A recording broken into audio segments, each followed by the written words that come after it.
भिक्षु ब्रह्मा, जिनका जन्म पीटर बेट्स के नाम से हुआ था, 1951 में लंदन में जन्मे थे। उनका बचपन एक असाधारण बुद्धिमान छात्र के रूप में बीता और उनकी शैक्षणिक यात्रा ने उन्हें कैम्ब्रिज विश्वविद्यालय तक पहुंचाया। यहाँ उन्होंने सैद्धांतिक भौतिकी में डिग्री प्राप्त की। पीटर की विश्लेषणात्मक सोच और तर्क शक्ति ने उन्हें अकादमिक दुनिया में उत्कृष्टता दिलाई, लेकिन यह विश्लेषणात्मक प्रवृत्ति उनके लिए समस्याएं भी पैदा करने लगी। अत्यधिक सोचने की आदत के कारण उन्होंने चिंता, तनाव और मानसिक थकावट का सामना किया।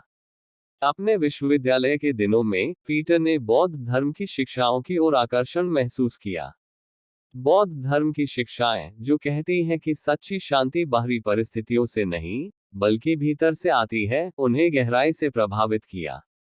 अपनी डिग्री पूरी करने के बाद पीटर ने थाईलैंड की यात्रा की, जहां उन्होंने भिक्षु चा के मार्गदर्शन में दीक्षा प्राप्त की। भिक्षु चा 20वीं सदी के सबसे सम्मानित ध्यान आचार्यों में से एक थे। भिक्षु ब्रह्मा ने बौद्ध धर्म के पथ पर चलने की दृढ़ इच्छा के साथ ध्यान की साधना की शुरुआत की।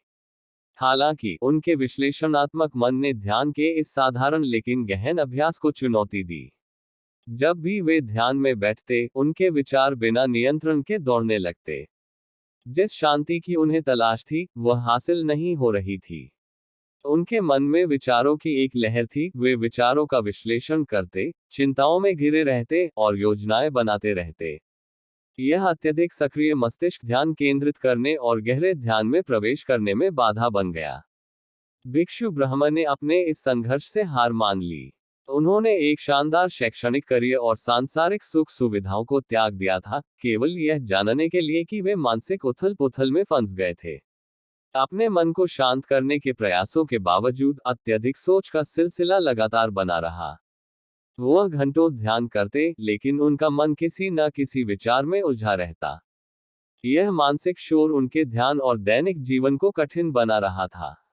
भिक्षु ब्रह्मा के संघर्ष को देखते हुए भिक्षु चा ने उन्हें कुछ मार्गदर्शन देने का निर्णय लिया। भिक्षु चा अपने सरल लेकिन गहरे शिक्षणों के लिए प्रसिद्ध थे, जो अक्सर रूपकों या संक्षिप्त कथनों के रूप में होते थे। उन्होंने देखा कि भिक्षु ब्रह्मा अपने विचारों से बोझिल थे और उन्हें नियंत्रित करने या समझने की कोशिश कर रहे थे। एक दिन भिक्षु चा ने भिक्षु ब्रह्मा से कहा, तुम यह भारी बोझ क्यों उठा रहे हो? इसे नीचे रख दो। भिक्षु ब्रह्मा इस बात से चकित हो गए। उन्होंने सोचा, मैंने कौन सा बोझ उठाया है? उनके पास कोई भौतिक वस्तु नहीं थी, तो भिक्षु चा किस बोझ की बात कर रहे थे? हालांकि वह इस बात से भ्रमित थे, लेकिन उन्होंने भिक्षु चा की बुद्धिमानी पर विश्वास किया और उनके शब्दों को गंभीरता से लिया। शुरुआत में भिक्षु ब्रह्मा ने इस सलाह को बौद्धिक दृष्टिकोण से समझने की कोशिश की, लेकिन जितना अधिक उन्होंने सोचा, उत्तर उतना ही अस्पष्ट होता गया। आखिर यह बोझ क्या था? अगर वह नहीं जानते थे कि यह क्या है, तो इसे कैसे छोड़ें? समय के साथ और आत्मनिरीक्षण के माध्यम से भिक्षु ब्रह्मा को समझ में आने लगा कि भिक्षु चा का क्या मतलब था। बोझ कोई बाहरी वस्तु नहीं थी, यह उनके विचारों के प्रति उनका अपना लगाव था। वे अपने मन को नियंत्रित करने, इसे शांत करने और इसके द्वारा प्रस्तुत हर समस्या का समाधान करने की कोशिश कर रहे थे। यह प्रयास ही उनके मन को उत्तेजित रख रहा था। भिक्षु ब्रह्मा ने महसूस किया कि मन की प्रकृति विचार करना है, जैसे आंखों की प्रकृति देखना है। समस्या विचारों में नहीं थी, बल्कि उनके प्रति उनके लगाव में थी। वह हर उठते विचार में उलझ जाते थे, उसे विश्लेषित करते थे और उसे दूर करने या पकड़ने की कोशिश करते थे। यह निरंतर मानसिक जुड़ाव थकाऊ और प्रतिकूल था। भिक्षु चा की सलाह, बोझ नीचे रख दो, भिक्षु ब्रह्मा को इस लगाव को छोड़ने की याद दिलाने वाली थी। उन्होंने सीखा कि अपने विचारों को नियंत्रित करने या उन्हें दूर करने की कोशिश करने के बजाय केवल उन्हें देखना चाहिए।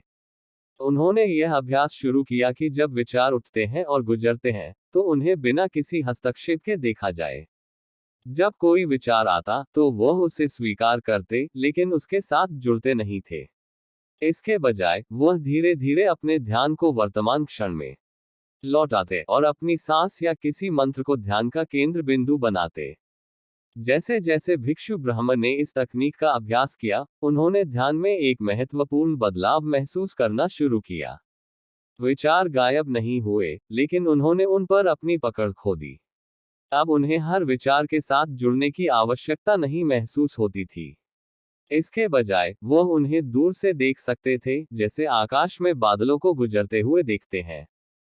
कभी कभी विचार तूफानी होते, कभी कभी वे हल्के और क्षणिक होते, लेकिन भिक्षु ब्रह्म ने सीखा कि वे सभी अस्थायी थे और उन पर ध्यान देने की आवश्यकता नहीं थी। यह साक्षात्कार भिक्षु ब्रह्म की आध्यात्मिक यात्रा में एक महत्वपूर्ण मोड़ था। अपने विचारों के प्रति लगाव छोड़ने के बाद उन्होंने पाया कि उनका मन स्वाभाविक रूप से शांत अवस्था में आने लगा।